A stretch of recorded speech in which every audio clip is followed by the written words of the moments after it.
If you have enjoyed looking and listening to my books, please consider liking and subscribing to my channel. Thank you.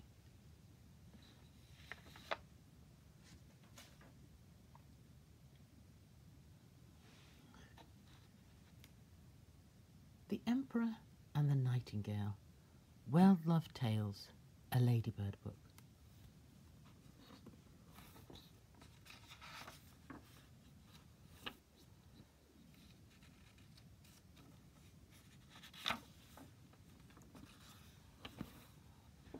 Once upon a time, in a faraway country of China, there lived a powerful emperor. The emperor had a magnificent palace. It was built of the most delicate porcelain and filled with marvellous treasures. The palace was surrounded by beautiful gardens. The splendid flowers that grew there had tiny silver bells that tinkled as you walked past. Beyond the gardens lay a wood, and beyond the wood was the sea.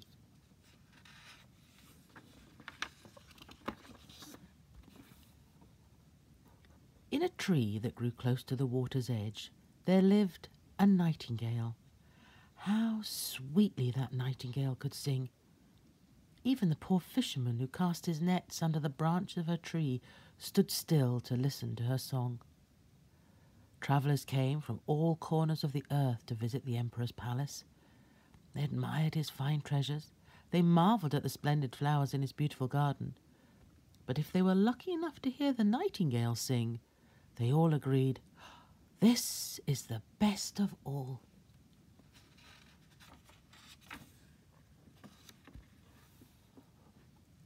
Many books were written about the emperor's palace and its treasures, and it was always the nightingale that was praised above all else. These books were sent all over the world. One of them reached the emperor. The emperor was pleased as he read the fine descriptions of his palace and gardens, and then he read something which surprised him very much. The words, "But the nightingale is the best of all," were written in the book.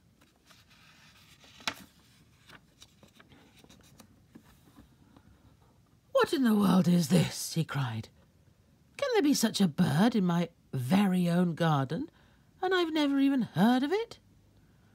He called his Prime Minister. "There is said to be a most remarkable bird here, called the Nightingale," said the Emperor. "They say her song is worth more than all my treasures. Why has no one told me about her?" I've never heard of her," replied the Prime Minister, but I'll go and look for her." So the Prime Minister searched the palace.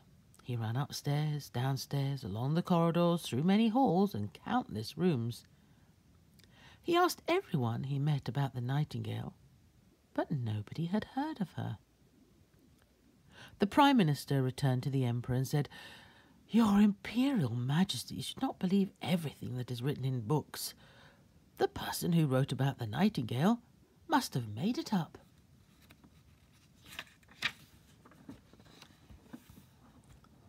The Emperor replied, "But the book was sent to me by the high and mighty Emperor of Japan, so it must be true. If I don't hear the nightingale singing this evening, the whole court shall be punished." In great alarm, the Prime Minister searched the palace once more. Most of the court searched too. Nobody wanted to be punished.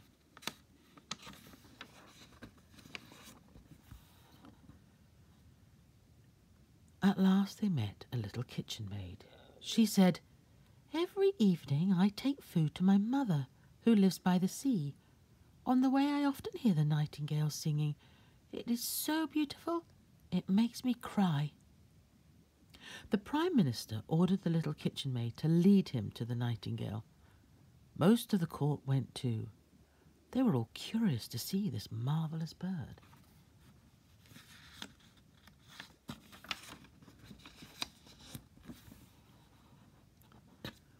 On the way to the seashore, they heard a cow mooing.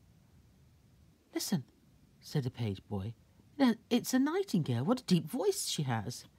"No," said the little kitchen maid, "that's a cow. We must go a little further." They passed by a small pond where the frog was croaking. "I can hear her now," cried a courtier. Her voice sounds just like church bells." "No," replied the kitchen maid, "that is a frog croaking. But we shall soon hear the nightingale herself."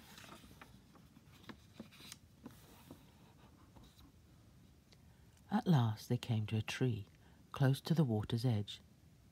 The little kitchen maid pointed to a small bird sitting on a branch. "There she is," she whispered, "the nightingale."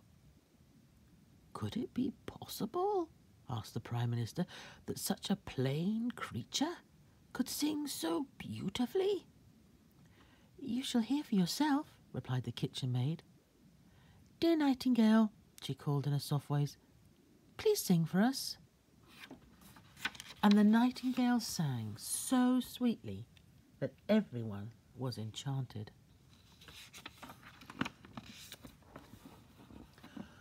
"Oh, it sounds like glass bells," sighed the Prime Minister. "How strange that we've never seen or heard her before."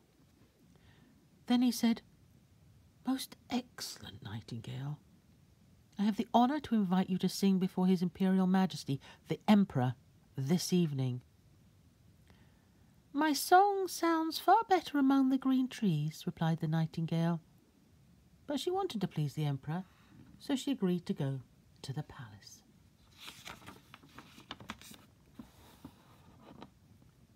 A golden perch was placed in the middle of the grandest hall in the palace. The whole court had gathered there.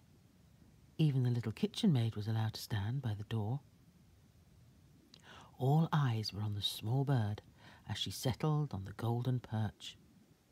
The Emperor nodded his head as a signal for her to begin.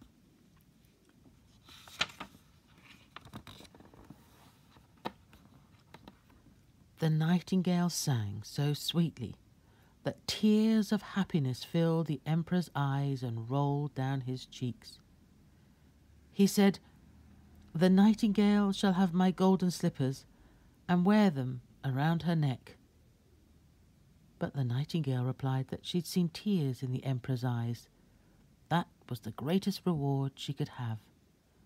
And then she sang again in her sweet, lovely voice.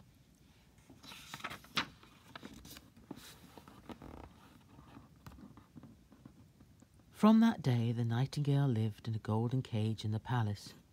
She could fly out twice during the day and once each night.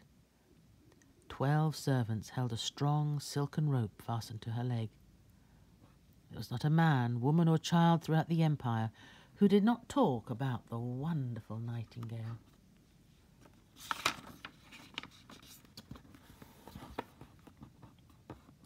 One day a clockmaker brought a present for the Emperor.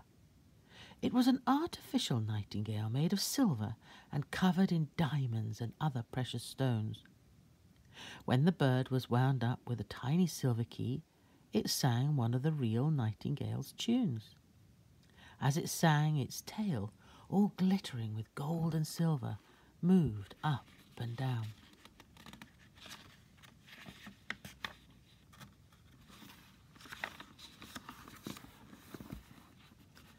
The Emperor was delighted with his new nightingale. He put it next to the real bird so the two could sing together. But while the artificial nightingale always sang the same song, the real one sang different notes each time.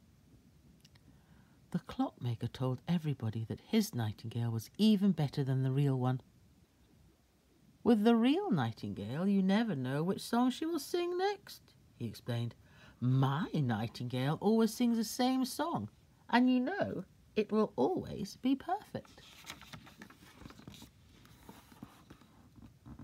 So the artificial bird sang on its own.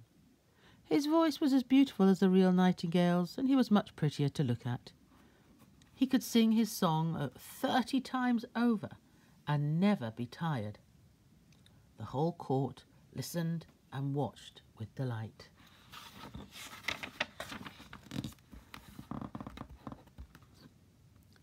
Then the Emperor declared that he wished to hear the real nightingale sing once more. But where was she? Nobody had noticed her fly out of the window, back to her green woods. They'd been too busy admiring the artificial bird. "Phew," Well, what an ungrateful nightingale, called the Prime Minister. She shall be banished from the Empire, ordered the Emperor, and then he carried on admiring the artificial nightingale and soon forgot about the real one. The artificial bird had its own silken cushion close to the Emperor's bed. All the presents he had received, gold and silver, lay around him. A year passed. The Emperor, the court, and all the people of China knew every note of the artificial nightingale song. They all loved to sing along with the bird.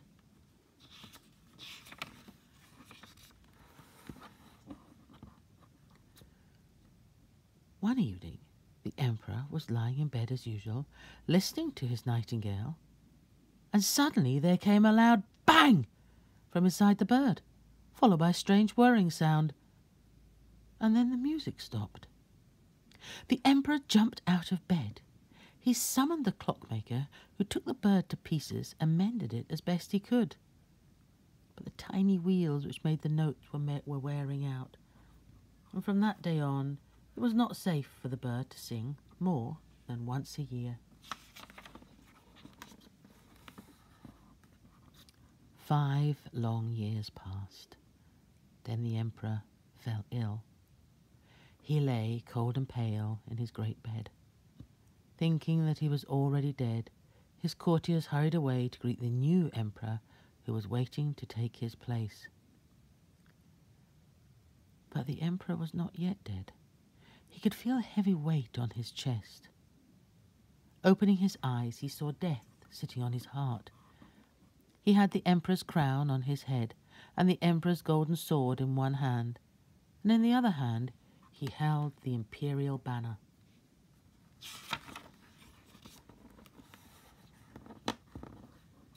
Strange faces peeped out from behind the banner. Some were very ugly, some were kind and gentle. They whispered about the good and the bad deeds the Emperor had done during his life. The Emperor was terrified. He called to his courtiers to beat the royal drum so that he couldn't hear the fearful whispers, but his courtiers were not there. He commanded his artificial nightingale to sing, but the bird remained silent. How could he sing with nobody there to wind him up? So the Emperor had to listen to the terrible voices going on and on. All at once the sweetest sound was heard from outside the window. It was the real nightingale. She had heard the Emperor was dying and had come to pay her respects. As she sang, the awful faces vanished behind the banner. Then the nightingale sang of the quiet churchyard where Death had his home. Like a cold white shadow, Death flew out of the window and returned to his churchyard. The Emperor felt much better. He sat up. Tears of happiness shone in his eyes. "Thank you, dear Nightingale," he cried. "I banished you from my empire, yet you returned to save me from death. How can I reward you?" "You have already rewarded me," replied the Nightingale. "I have seen tears in your eyes, as when I sang to you the first time. Now sleep, and I shall sing to you again." So the Emperor slept peacefully, and when he woke the next morning, the Nightingale was still singing in his window. "You shall stay here forever," said the Emperor, "and I shall break the artificial bird into 1,000 pieces." But the Nightingale begged the Emperor not to harm the artificial bird, and then she said, "I cannot live in the palace, but I shall come to your window and sing every evening. I can bring you news of all that happens in your empire, but you must promise to tell no one that I sing to you, and all will be well." The Emperor promised, and the Nightingale flew off into the wood. Soon the courtiers came in to look at their dead Emperor. He sat up and said, "Good morning.